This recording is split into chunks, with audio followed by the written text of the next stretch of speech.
Hi guys, this is going to be a short video about what happens after you start your first job or as a non-trainee in NHS.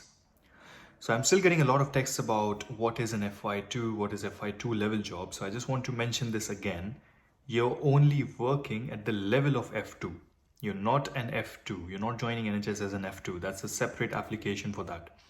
If you are in a non-training job, you are not entitled to the term F2. You will be called something else, junior clinical fellow, senior house officer, but whatever is expected from you, the duties and responsibilities will be the same as what is expected from an F2. Okay, so what are your choices once you start your job? First, you can continue to work in this job as long as you want. Okay. Second is you can continue to work in this job until you get your training, until you get your residency. Now, I've always mentioned this in the posts and my previous videos. There is only a certain time of the year when the training applications start. So for most specialties, the training applications open in November. Interviews take place in January to February. Results are announced by March and the training starts in August. So let's say you're joining NHS in January. Let's say you're joining NHS in January 2021. That means you're not eligible for a training program starting August. Okay, because you've missed the timeline, you've missed the application period. So you are only eligible for the next August 2022. So you will continue to work in this job where you are for the next 1.5 years until August. All right, please make sure you know this point. Okay, you need to fit yourself in the timeline depending on when you join the NHS. Okay, because a lot of people still ask me, how long can you work in this non-training job? You can work for as long as you want or until you get into a training program. Okay, so as I said, most applications will open in November and the training starts in August or September. Now, because the reason why the structure of UK is complex, the training pathway is so complex, is because there is no central exam, unlike India where you have a central exam, need PG to get into a training post, to get into a residency. But in UK you have to apply separately for each specialty. If you want to do medicine, you have to fill out an application for medicine. If you want to do radiology, you have to fill out a form for radiology. So in the subsequent videos, I'm going to talk more about each specialty individually, but I'm just going to clear some basics.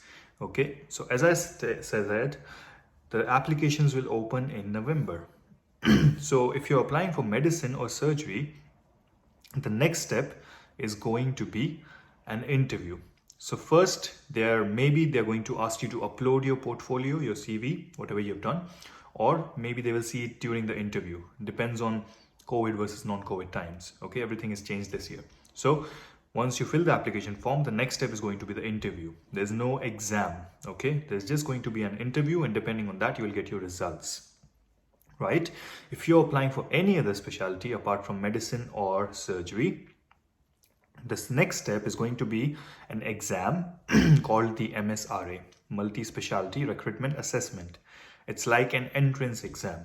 What will happen is they will call the top 400, 500, 600 people to the interview, depending on what specialty you've applied for. So let's say you've applied for radiology. They'll call the top 600 people in this exam, okay, to the interview. And you will go to the interview, and your final score will be a tally of this exam score, your interview score, and your portfolio score. And you will get a rank based on that. So this is how the basic structure of getting into a residency will work. You apply in November for most specialties. You sit for an interview directly if it's medicine or surgery. Otherwise, you sit for an exam called MSRA for any other specialty. After that, you will have to go for an interview depending on your MSRA score if you make it or not. Okay, so let's say you finally got into a residency, you've been accepted, you've been selected, you will start your training in August or September. Until that time, you have to work in a non-training job. All right, if you don't get in, if you don't get your selected specialty, then you will have to continue working in the same job you are, or you can change your jobs. But again, it has to be a non-training job because you could not get into a training job. Okay, but that's a very big advantage of working in UK.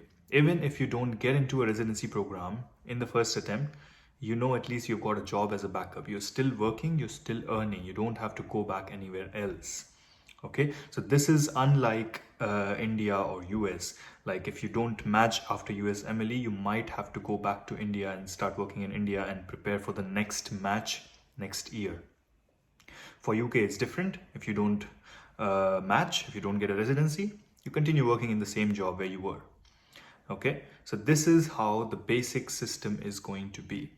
Okay, I will cover each specialty individually later on, but this is just a foundation for how you get into a residency program after you start working in the NHS.